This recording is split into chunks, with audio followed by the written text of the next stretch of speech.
Syukur alhamdulillah kita sudah melakukan zikir penutup dari ikhwan-ikhwan kita dan lebih dulu melakukan zikir hampir mencapai sebulan sebenarnya ikhwan. Ya.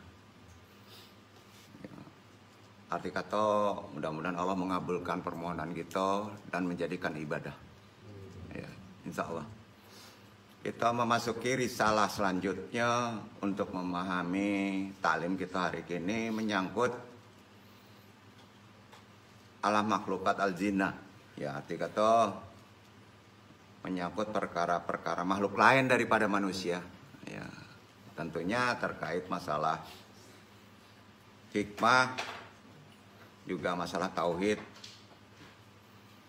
Subkhusus kajian gini menyangkut tarekat, ya, dan tasawuf terkait dengan kondisi alam dan kondisi waktu yang akan memasuki ibadah kurban.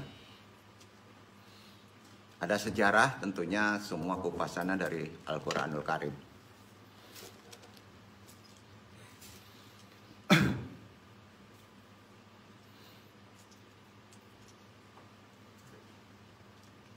Assalamualaikum warahmatullahi wabarakatuh.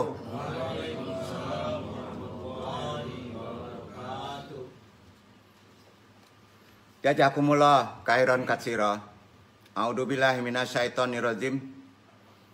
Bismillahirrahmanirrahim.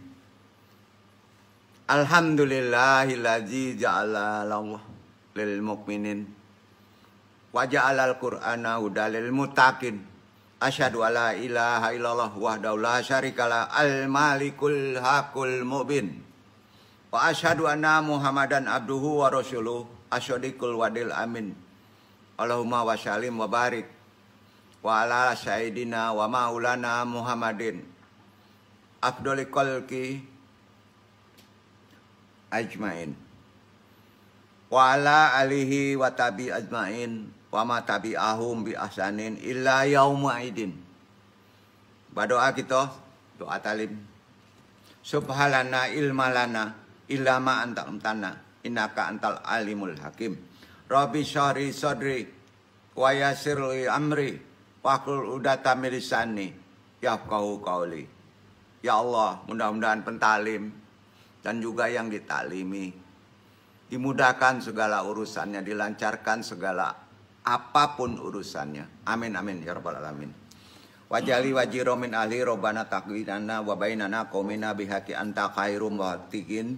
Allahumma innaka afuwum karim tohibul afa fa'fu anna ya karim. Sahadatal masyayikh ikhwan YMAA wabil khusus yang hadir hari ini tentunya yang dimuliakan Allah. Amma ba'du. Kita bahas saja langsung ke talim kita. Silakan boleh diminum airnya.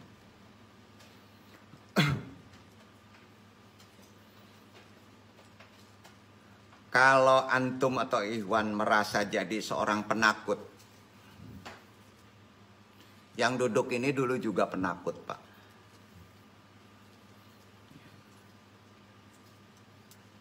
Yang sangat penakut lagi. Jangan sampai kita takut karena gak punya uang. Udah gak benar tuh.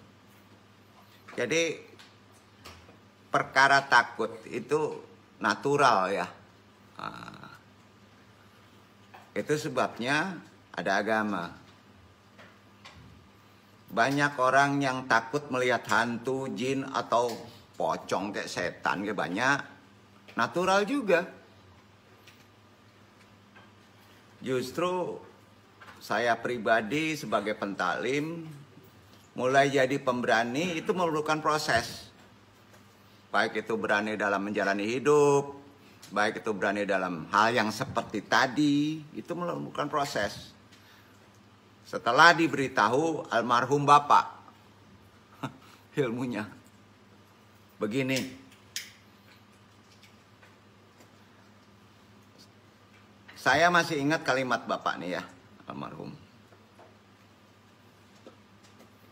Bapak itu malah meminta kepada saya untuk banyak bersyukur jika diperlihatkan hantu, jin atau setan.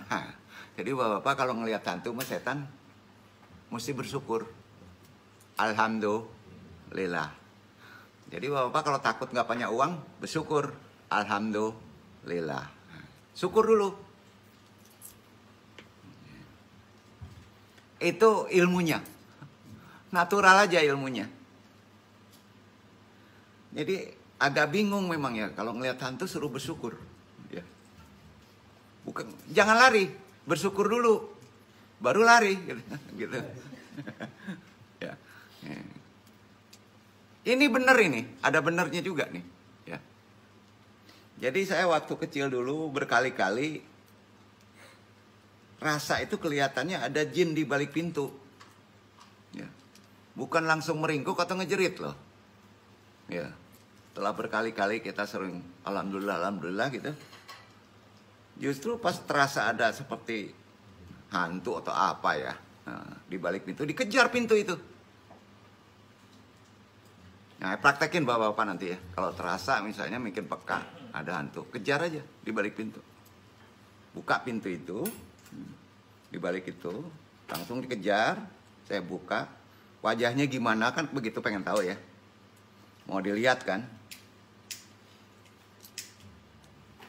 Dulu memang ada rasa takut, tapi setelah dibuka pintu ternyata saya nggak ngelihat hantu. Nggak ngelihat hantu. Tapi ikhtiarnya ada. Iya. Hantu di Minang tuh lebih sadis loh Pak. Hati-hati loh. Nggak percaya. Ingat ya, makhluk-makhluk yang mesti diyakini itu pasti ada. Hal itu ada. Karena itu salah satu bagian dari beriman kepada yang gaib. Diterangkan melalui Al-Quran kan. Ya. Petunjuk yang peka bagi orang yang perkara itu. Ya. Pertama Allah menunjukkan rasa. Dan kalau rasa ada, berarti ada dia. Mungkin beriman, mungkin tajam rasanya. Itu ada itu. Jadi, ngada-ngada katanya gitu ya. Kan pertama dari rasa. Ya. Hati-hati Pak. Sebenarnya ada itu.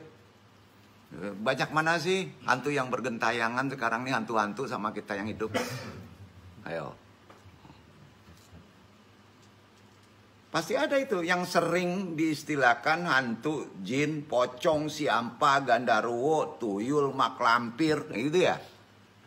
Itu tetap aja biang keladinya semua penyerupaan dari jin setan. Setuju?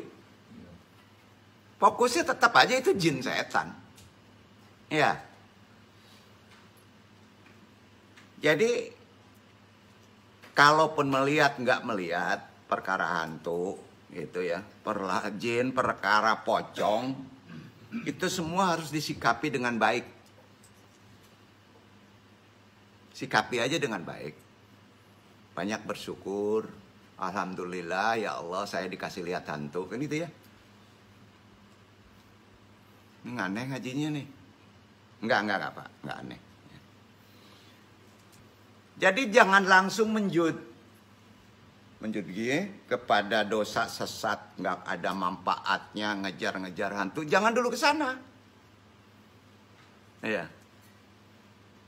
Sebetulnya setan pun bisa disikapi dengan benar dan itu bukan dosa.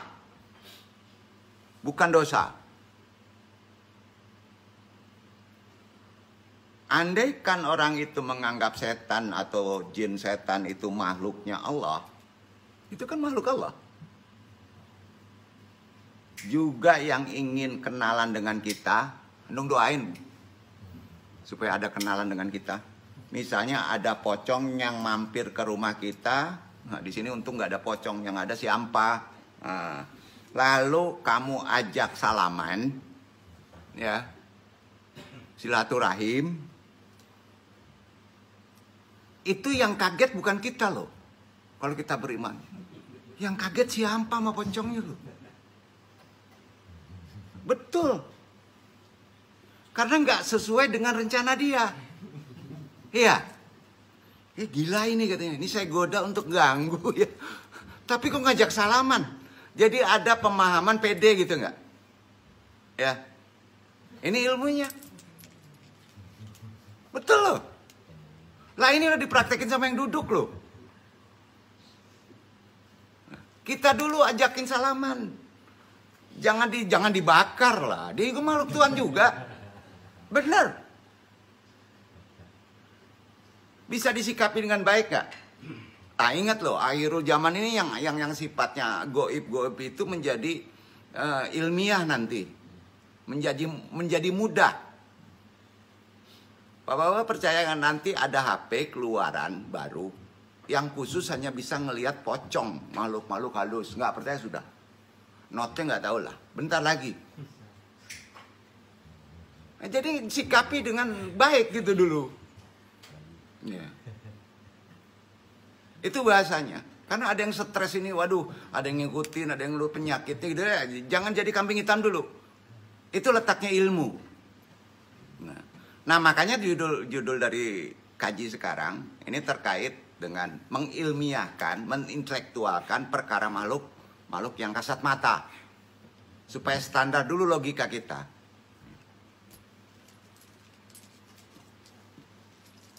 Sanggup Pak, kalau ketemu misalnya Gandarwo Siko Siampa, langsung kita ajak salaman, sanggup Pak?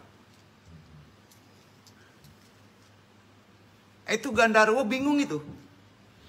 Kaget itu. Ya.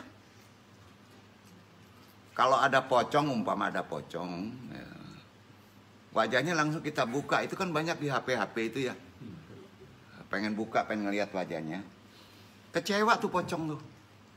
Pasti kecewa Pak. Karena nggak sesuai rencana pocong ya. Ya. Jadi adanya makhluk selain manusia seperti jin dan juga sebangsanya sudah dijelaskan dalam Al-Quran. Makanya kalau kita membahas ini harus ada korelasi dengan Al-Quran. Jika Allah menciptakan mereka, setuju? Ya. Dijelaskan jika ada makhluk ciptaan Allah selain manusia yang bernama jin kan? Ya. Kan di Quran nggak ada makhluk diciptakan Allah yang bernama Gandarwo, nggak ada ya. Nggak ada, pocong nggak ada ya. Artinya sasarannya hanya satu. Iya kan? Begitu ilmunya. Nggak percaya ya yang disebutkan di Al-Quran? Star. Sebutkan aja ini. Satu dulu. Mudah-mudahan antum bisa salaman sama Gandarwo. Kalau di sini ada Gandarwo. Apalah gitu ya. Al-Araf ayat 12. Silakan baca.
Allah berfirman, apakah yang menghalangimu untuk bersujud kepada Adam di waktu aku menyuruhmu?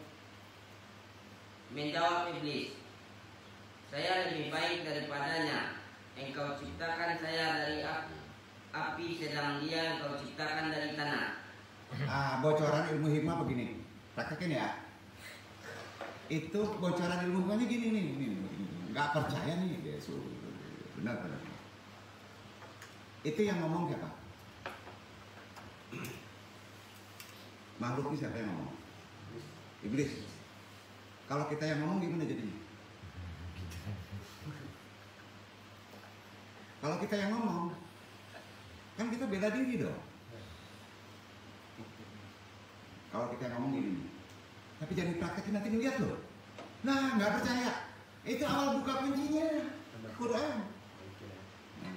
Ya jangan diomongin ya, dengerin aja ya. Kesir juga jangan ya, nanti penuh semuanya loh. Tadi penuh tuh. Qala ana khairum minhum khalaqtani min nari wa khalaqtani min tin. Ya. Itu yang ngomong iblis ya.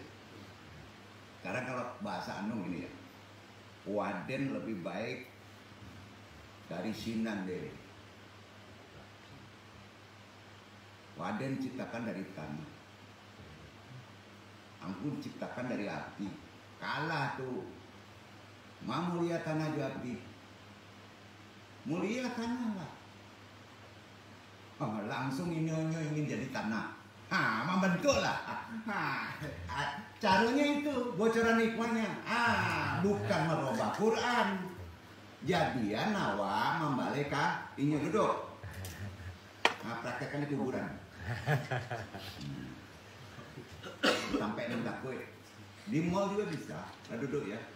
Kayak bocoran hikmah kayak gitu. Tapi kalau itu larinya ke atribut yang sifatnya pengobatan, bocoran ditukar maka jadinya sihir. Yajud yang ngajarin. Itu ada di Sulaiman. Ya. Jadi yang tadi andung sampai banana, anu ingin malie nggak bisa. Tapi kalau ini di Bali menyerupai jadi tanah, itu bacaannya mesti paham ya?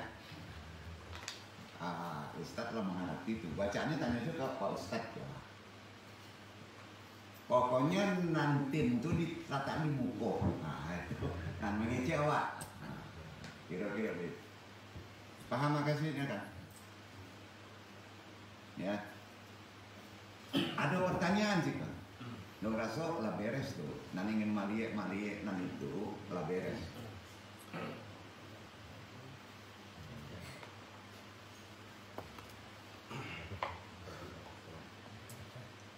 Enggak hanya itu aja ya. Al-Quran juga memberikan penjelasan gini.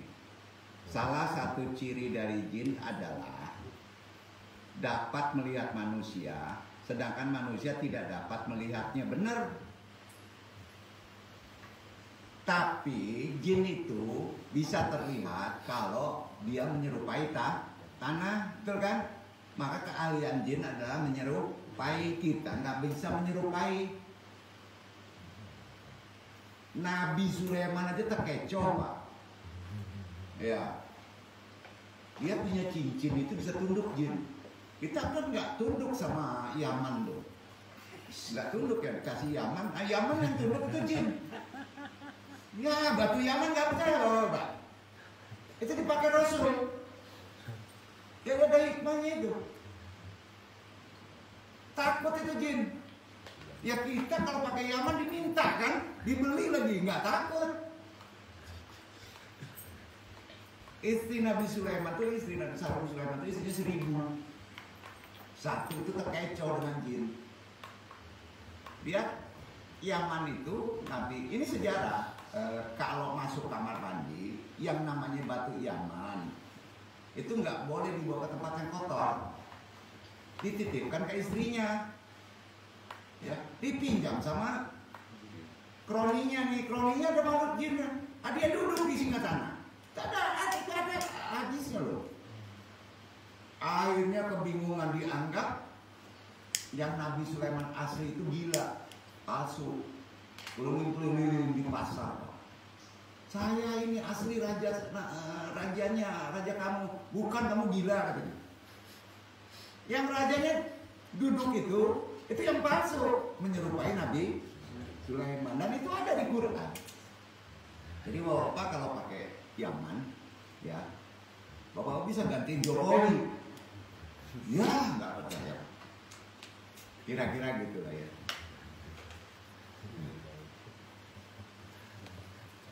Jadi jin dapat melihat manusia, sedangkan manusia tidak dapat melihatnya.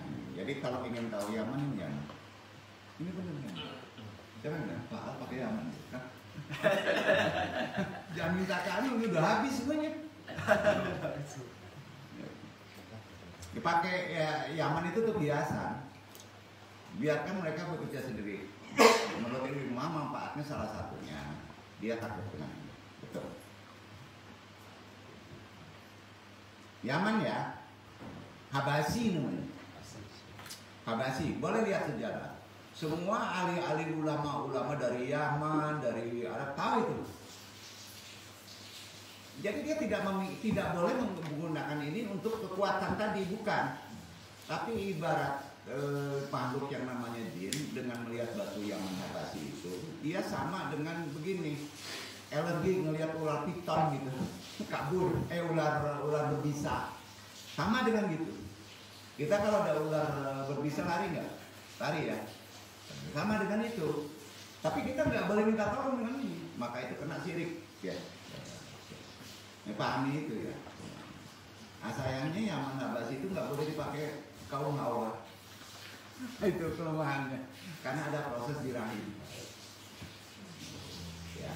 Jadi kalau kamu mau pakai batu hitam-hitam, hati-hati, terutama di palu, jangan. Yang wanita itu biasa nggak boleh gelap. Ya.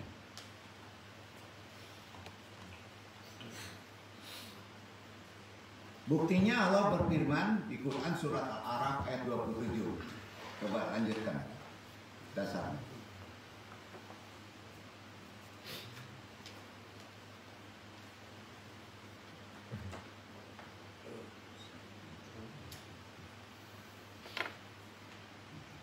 Ya bani Adam la yaftinannakum asy-syaitanu kama akhraja abawaykum minal jannah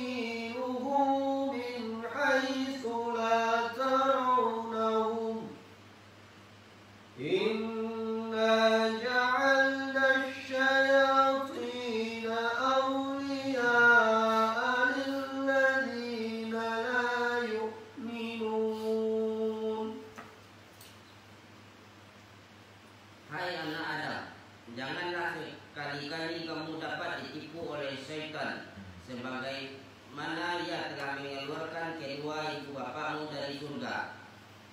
Ia menanggalkan dari keduanya pakaiannya untuk memperlihatkan kepada keduanya auratnya. Sesungguhnya ia dan pengikut-pengikutnya melihat kamu dari suatu tempat yang kamu tidak bisa melihat mereka.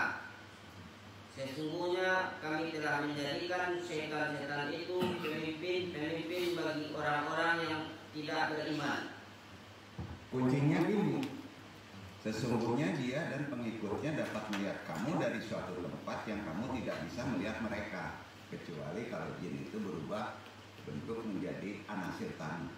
Ya, logika kita menerima ilmiahnya begitu, dan itu benar. Ya. Jadi Iwan kalau ditakuti jin, ya boleh karena kita manusia, kerjanya jin gitu kan, nakut-nakutin kan, boleh. Tapi tetap rahasianya secara hikmah harus bersyukur. Kok bersyukur? Iya, itu rezeki. Bersyukurnya tentunya kepada Allah ya. Sebab ternyata kamu terpilih dan diizinkan, diperlihatkan ada makhluk selain kita. Yang ngizinin melihat kan Allah ya. Iya betul kan? Jadi nggak jadi masalah secara kejiwaan. Itu ilmiahnya.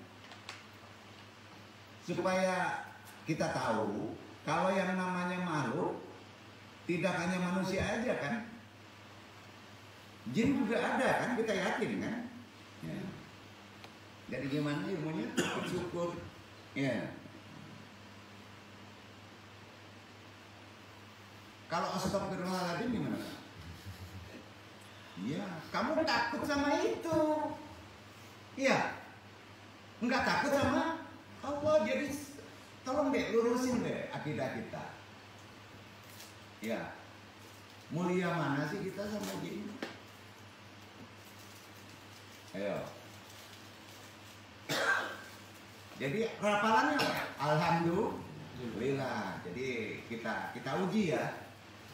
Baca ayat yang tadi, cara bacanya udah tahu. Nah, kalau diperlihatkan dia berubah, alhamdulillah, itu beres. Itu betul.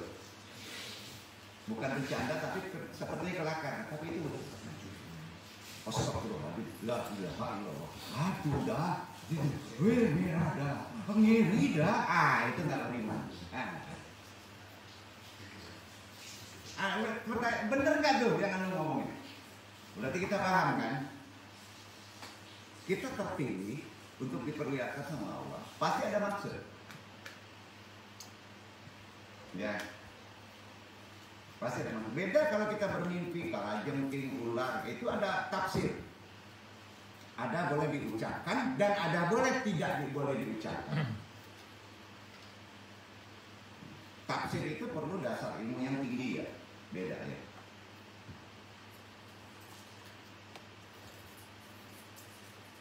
Jadi semenjak itu mudah-mudahan Iwan semua di sini agak ilmiah lah. Maksudnya kapan-kapan jika kalau melihatin berarti ada ilmunya gitu. Ya. Baru di bumi ini tidak hanya kita aja. Semua itu ada benarnya perkataan dari orang tua saya. Alhamdulillah itu ada benarnya. Mungkin beliau juga belajar. Ya. Menjadi orang berilmu itu memang luar biasa loh. Sejak saat itu saya pribadi mempelajari Al-Quran. Khusus awalnya, nih mungkin agak aneh ya. Yang dipelajari itu ayat-ayat al-jin, pokoknya makhluk-makhluk itulah. Nah, yang ada di Al-Quran itu. Di mana menurut Al-Quran, namun setelah diberitahu oleh Bapak tadi, setelah dipelajari Al-Quran, perubahannya insya Allah antum enggak jadi masalah karena hal itu. Bahkan seumur hidup antum tidak akan pernah kerasukan. Akses dari tadi yang bahaya sekarang itu kerasukan uang. Nah, ya. Kalau kerasukan uang repot. Pertanyaannya sekarang, interaksi. Apa antum pernah berjumpa dengan seseorang yang sombong?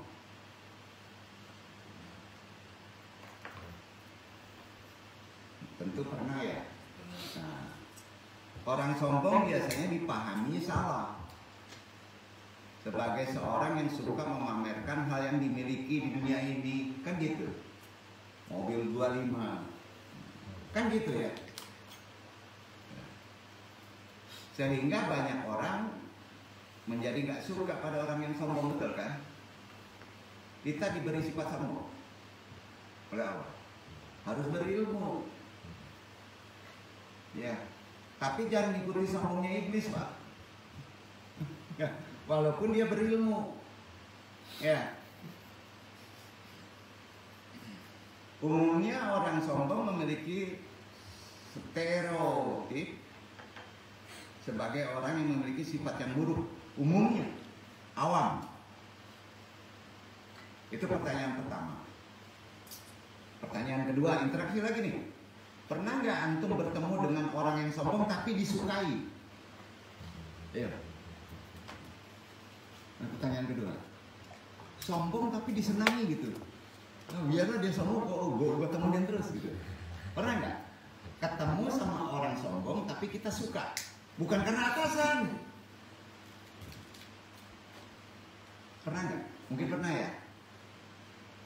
Ya ampun bener tukang parkir, tapi suka kita. Bahkan kita sebenarnya suka berteman. Pertanyaan kedua tadi,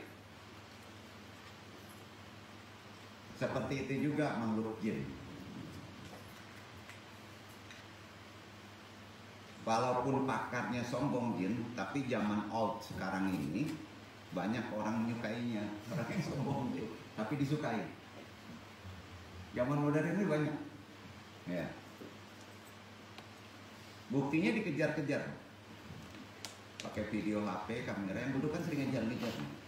Sampai-sampai gara-gara kenal makhluk jin tadi, banyak orang yang kaya kan? Ya. Wah, ada yang kaya loh. Jadi kalau antum punya tetangga sombong, bini sombong, suami sombong, tapi disukai, itu bisa jadi referensi loh. Bisa jadi ilmu. Itu ujian loh. Biasa aja. Ya, yang penting referensinya dia sombong berilmu atau enggak. Ya. Kan sekarang sering ketemu bini sombong, anak sombong, tetangga sombong ya. Tapi disukai kan?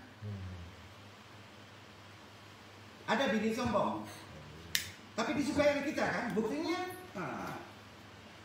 dia tolong beliin kopi gitu. Nah, padahal kita harus disombongin. Ayo.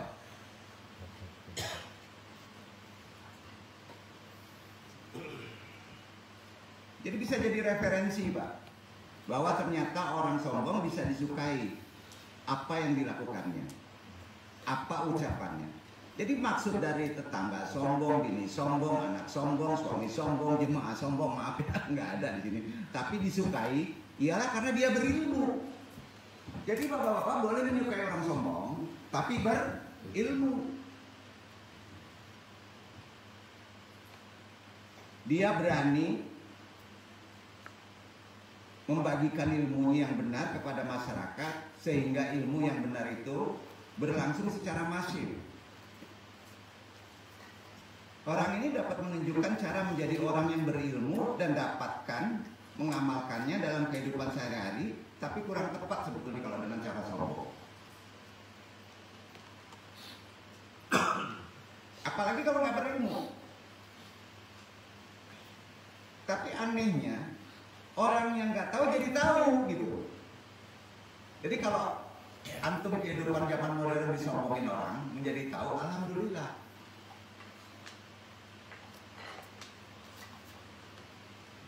Kita bisa dapat mudah belajar dari karakter itu. Setuju ya?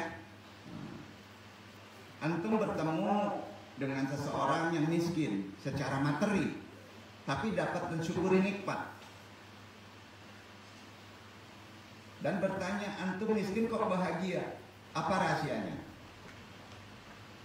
Orang itu berkata, ini ada kejadian ya. Orang miskin dan kaya itu apa bedanya? Dia orang kaya, makan satu piring kenyang. Saya orang miskin, makan satu piring juga kenyang. Apa bedanya sih? Orang kaya punya uang, tapi nggak bisa ngopi pagi hari, bingung. Aku tak punya uang, tapi bisa ngopi tiap pagi, tenang. Ayo, itu bedanya. Kira-kira gitu deh.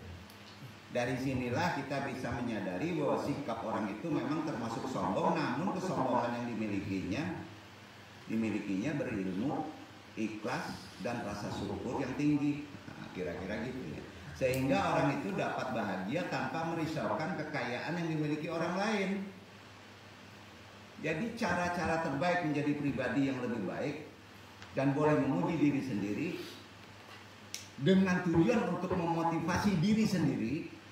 Tujuannya agar tidak menjadi pesimis dan iri pada tetangga yang kelihatannya banyak hal, itu ya boleh-boleh aja. Bukan sombong yang disandarkan kepada sombong dalam pengertian gaibis tadi. Bukan. Orang-orang yang sudah selamat dari riya itu dapat menjadi lebih tenang. Kita bisa menjadi lebih bersyukur. Saya punya tetangga sombong, bini sombong, anak sombong, suami sombong, jemaah sombong, miskin sombong, kaya sombong, iblis sombong, wajar. Wajar ya? Nah, tapi disukai. Zaman sekarang kan iblis sombong ya, wajar. Disukai nggak? Disukai, banyak yang kaya. Dikejar-kejar lah. Ya. Jadi apabila ada seseorang yang merasa dirinya paling miskin, paling tidak bahagia di dunia, padahal dia juga memiliki sesuatu, maka orang ini adalah contoh orang yang tidak dapat bersyukur. Bingung? Enggak kan? Nah. Jadi semoga dengan bisa merasakannya adanya makhluk jin, ada pengaruh positif di dalam kehidupan kita. Itu poinnya. Dalam sebuah riwayat diceritakan begini. Ini terkait kaji ya. Mewakil ke bahasa hikmah untuk bisa diaktualisasikan. Istri Nabi Sulaiman memberikan cincin milik Nabi Sulaiman pada jin yang menjadi kodam Nabi Sulaiman. Hati-hati punya ilmu kodam. Kalau di anu belajar cuma 5 menit.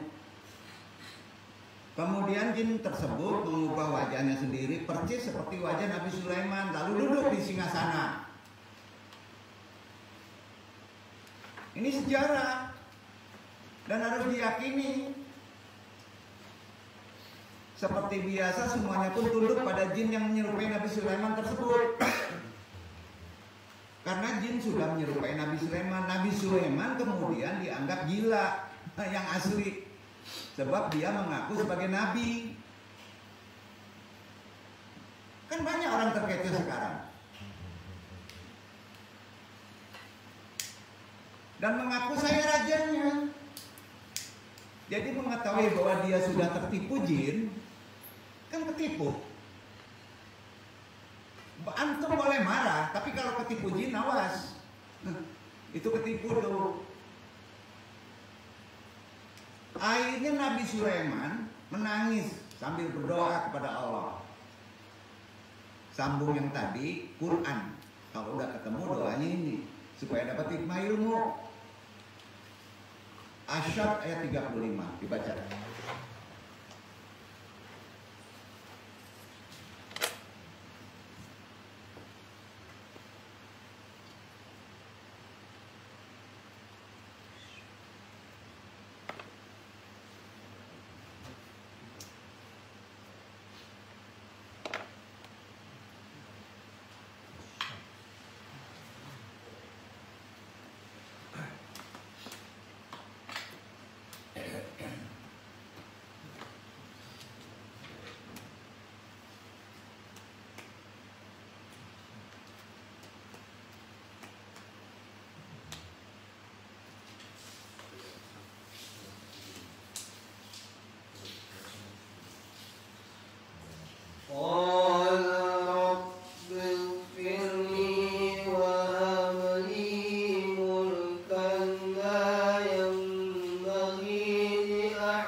Ya Tuhanku, ampunilah aku dan anugerahkanlah kepadaku kerajaan yang tidak dimiliki oleh seorang pun jua selain sesudahku. Sesungguhnya Engkaulah yang Maha Pemberi. Hikmahnya gini Pak, kita sering tertipu oleh jin manusia nggak? Setan manusia. Sering ya. Riba itu setan manusia Pak. Kalau antum tertipu dengan hal-hal seperti itu, doanya itu, maka hak antum balik lagi.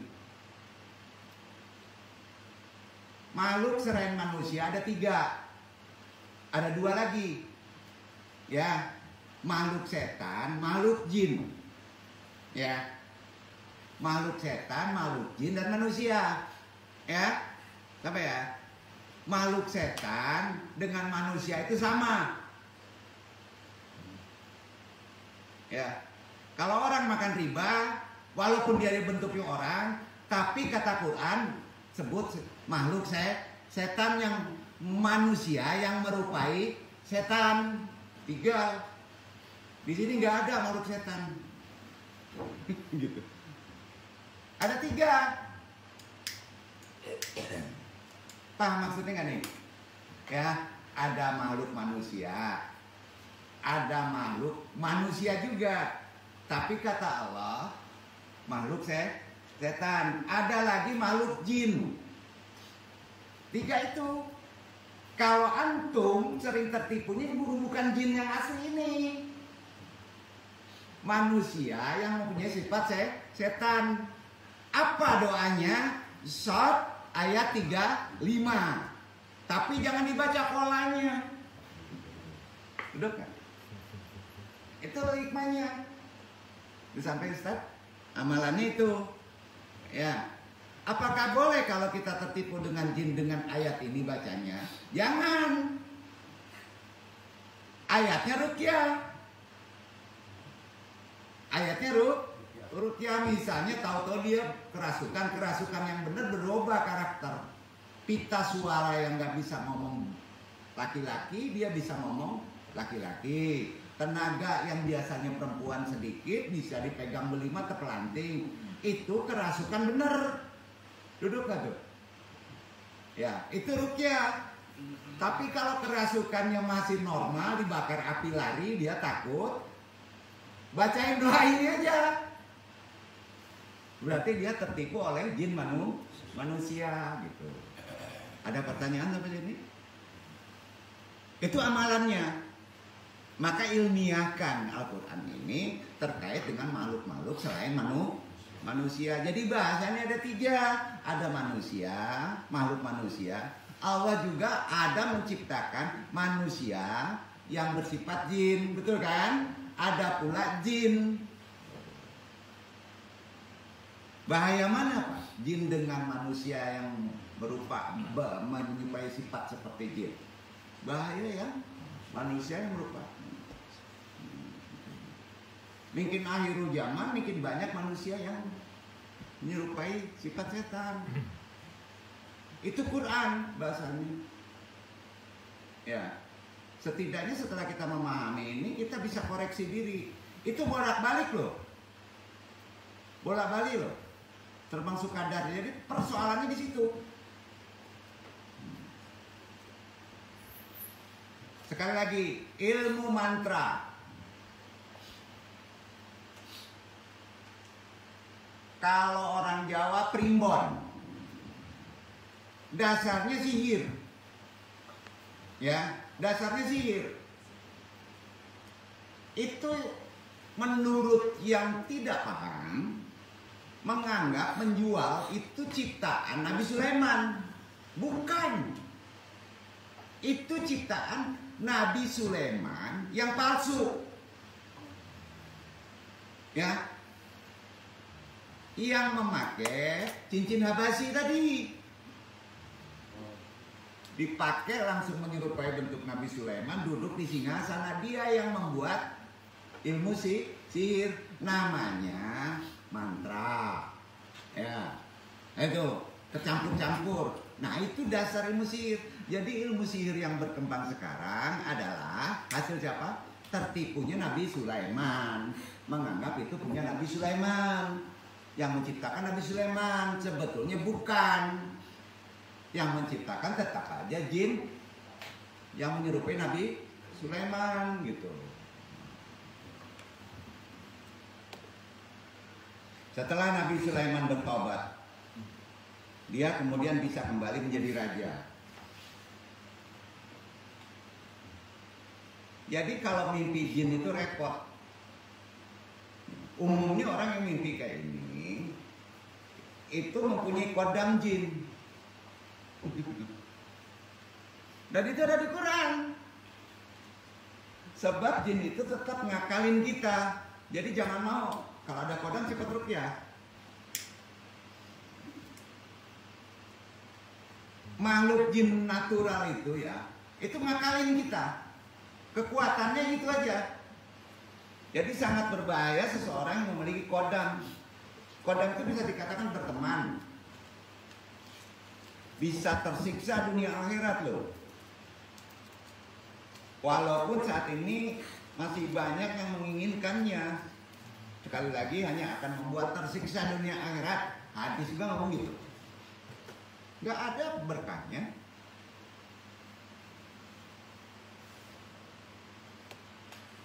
Masih aja ada orang rela melakukan apapun untuk memiliki kodam pendamping ini.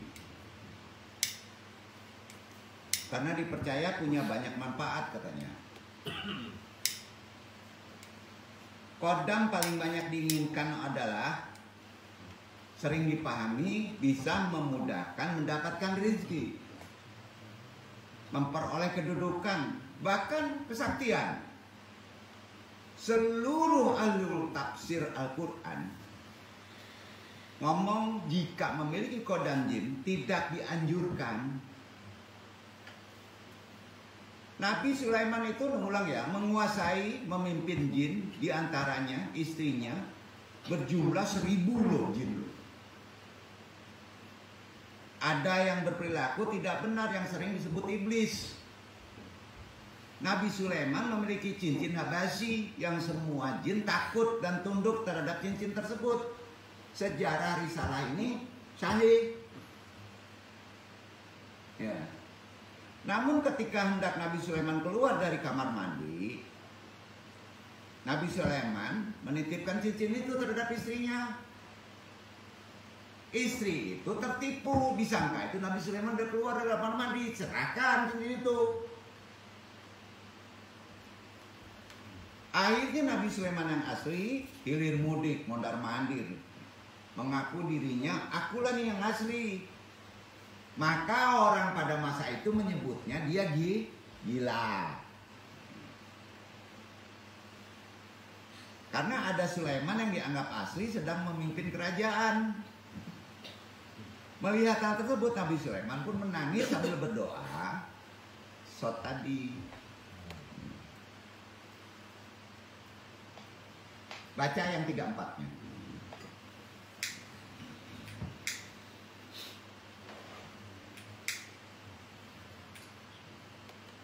وَلَقَدْ فَتَنَّا سُلَيْمَانَ وَأَلْقَيْنَا عَلَى كُرْسِيِّهِ جَسَدًا ثُمَّ أَنَابَ.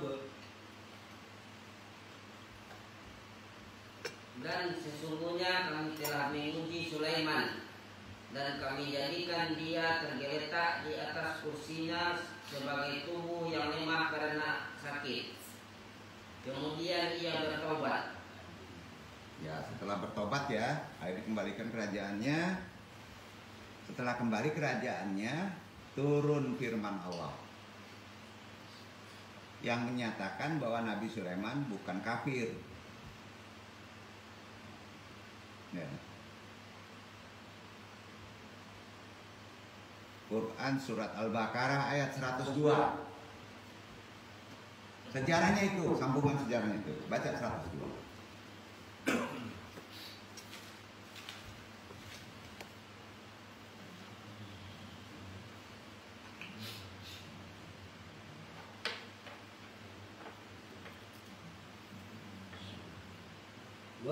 وَاتَّبَعُوا مَا تَتْلُو الشَّيَاطِينُ عَلَى مُلْكِ سُلَيْمَانَ وَمَا كَفَرَ سُلَيْمَانُ وَلَكِنَّ الشَّيَاطِينَ كَفَرُوا يُعَلِّمُونَ النَّاسَ السِّحْرَ وَمَا أُنزِلَ عَلَى الْمَلَكَيْنِ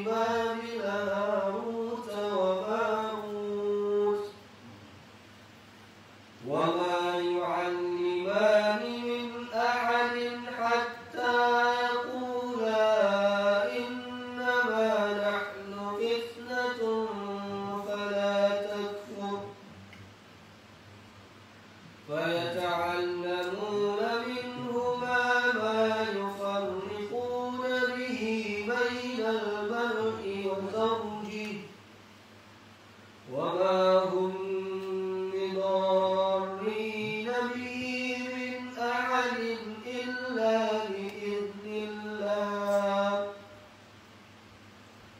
ويتعلمون ما يضرهم ولا ينفعهم ولقد علموا لمن اشتراه ما له في الآخرة من خلاق ولبئس ما شروا به أنفسهم لو كانوا يعلمون. Dan mereka mengikuti apa yang dibaca oleh setan-setan pada masa kerajaan Sulaiman. Dan mereka mengatakan bahwa Sulaiman itu mengerjakan sihir. Padahal Sulaiman tidak kafir, tidak mengerjakan sihir. Hanya setan-setan itulah yang kafir mengerjakan sihir. Mereka mengajarkan sihir kepada manusia dan apa yang diturunkan kepada dua orang malaikat di negeri Babil, yaitu Harut dan Marut. Sedang keduanya tidak mengajarkan sesuatu kepada seorang pun sebelum mengatakan, sesungguhnya kami hanya cobaan bagimu, sebab itu janganlah kamu kafir. Maka mereka mempelajari dari kedua malaikat itu apa yang dengan sihir itu mereka dapat menceraikan antara seorang suami dengan istrinya. Dan mereka itu ahli sihir, tidak memberi mudarat dengan sihirnya kepada seorang pun kecuali dengan izin Allah. Dan mereka mempelajari sesuatu yang memberi mudarat kepadanya dan tidak memberi manfaat. Demi sesungguhnya mereka telah meyakini bahwa barang siapa yang menukarnya kitab Allah dengan sihir itu, tiadalah baginya keuntungan di akhirat. Dan amat jahatlah perbuatan mereka menjual dirinya dengan sihir, kalau mereka mengetahui. Paham ya? Jadi sambungannya, torong ayat itu sambungkan. Jadi pemahamannya ke sana lari. Sejak zaman Katumba dulu rekayasa sudah ada, bro. Jadi dari dulu rekayasa sudah ada ya. Buku sihir diselundupkan seakan-akan karangan Nabi Sulaiman. Yang disebut kalau zaman sekarang kan bisa mantra, jampi. Orang Jawa menyebutnya primbon. Ya kan? Pokoknya jangan dibaca yang gitu. Ya. Karena Quran itu udah lengkap. Yang penting kan Quran itu tahu gimana sih menyambung ayat ini ke sini maksudnya gitu. Karena Quran itu teracak. Yang Andung tunjukkan merunut. Akhirnya kita dapat sejarah secara benar. Ya. Jadi itulah bahayanya kalau kita memiliki kodam jin. Jadi kalau kita ingin memahami kodam jin, ayatnya putaran itu.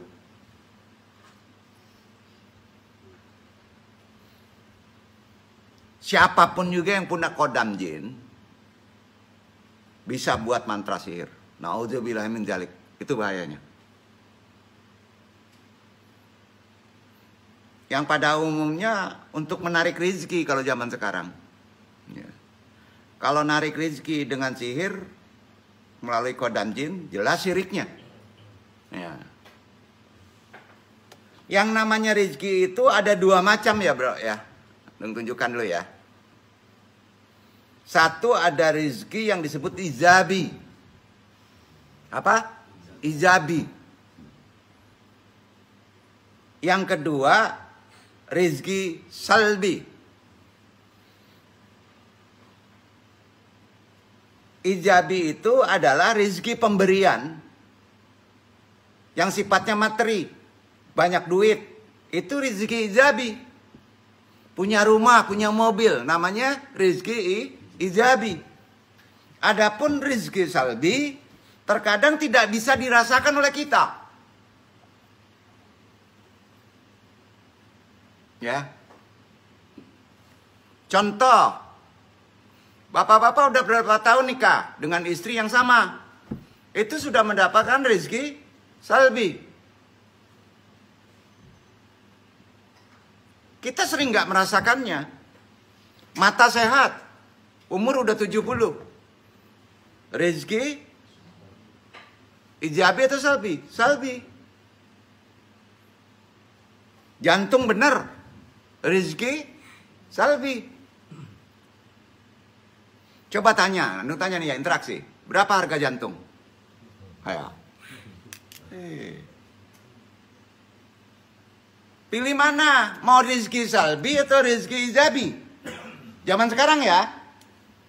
Pilih mana? Bersyukur semua di sini. Alhamdulillah masih sehat, masih bisa merokok. Ayo. Betul kan? Nggak berapa di rezeki ijabi itu. Makanya jangan pelit. Tuh. Kurang rezeki. Nanti kalau pelit dapat rezeki yang tadi materi, ya pelit hukum Quran yang diserang rezeki salbi dikurangin.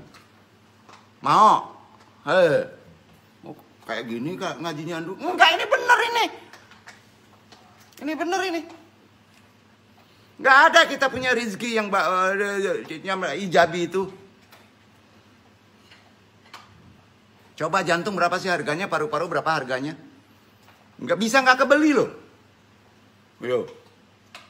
Terkadang ya Allah minta rezeki, kemana larinya tuh? Yang paling bener rezeki salbi yang diminta. Padahal rezeki kedua ini sudah diberikan. Hal pertama yang dapat menyebabkan rezeki seret adalah pelit. Sampili. Aduh. Antum pelit. Kalau pelit pintu rezeki tertutup. Hadis itu. Tertutup deh. Hal kedua.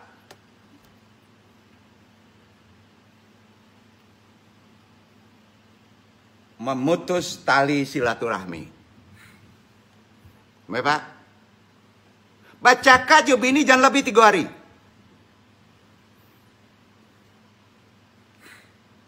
Kalau dengan amanah, ya silaturahmi kita putus, kenanya rezeki mana? Ayo, kenanya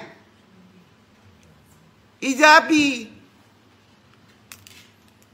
Duduk nggak tuh? Ijabi. Tapi kalau dengan yang umum, masyarakat luar, yang kenanya rezeki salbi. Pelit sama fakir miskin. Pelit pula nanti Allah ngasih napas ke kita. Bengek antum. Itu hadisnya ada. Hati-hati. Jadi pilih mana? Ilmunya gitu.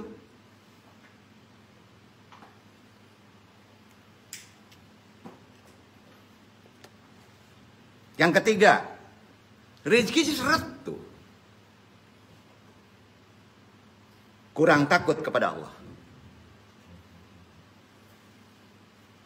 Ijabi. Kena tuh. Kurang takut kepada Allah. Maka pintu rezeki tertutup kata Nabi. Jika memutus tali persaudaraan, kita udah tahu kemana arahnya. Kalau itu kepada amanah maupun kepada sesama muslim. Ketiga, kurang takut kepada Allah. Kalau orang bertakwa akan dimudahkan soal rezeki kan. Karena takwa itu artinya takut kepada Allah kan. Dimudahkan rezekinya. Ingat rezeki itu kan ada 2. Belum dapat istri, ini kenanya di rezeki mana nih? Salbi. Jomblo itu kenanya di apa rezeki salbi, benar ya? Benar kan? Tuh. Karena untuk bisa menjadi orang yang dermawan, kalau sudah pandai berderma, kemudian senang menyambung silaturahmi, maka Allah akan bukakan selebar-lebarnya rezeki yang sifatnya baik itu dohir maupun batin, baik itu ijabi maupun salbi. Yang dohir ijabi, yang batin salbi, non materi. Setiap orang pastinya punya garis rezeki masing-masing ya. Rezeki manusia bisa berupa apa aja. Dalam artian rezeki akan datang baik dalam bentuk materi atau non materi. Ijabi atau salbi. Rezeki seseorang tentunya sudah diatur oleh Allah yang Maha Pengasih. Stop dulu yang pertama, masuk yang kedua.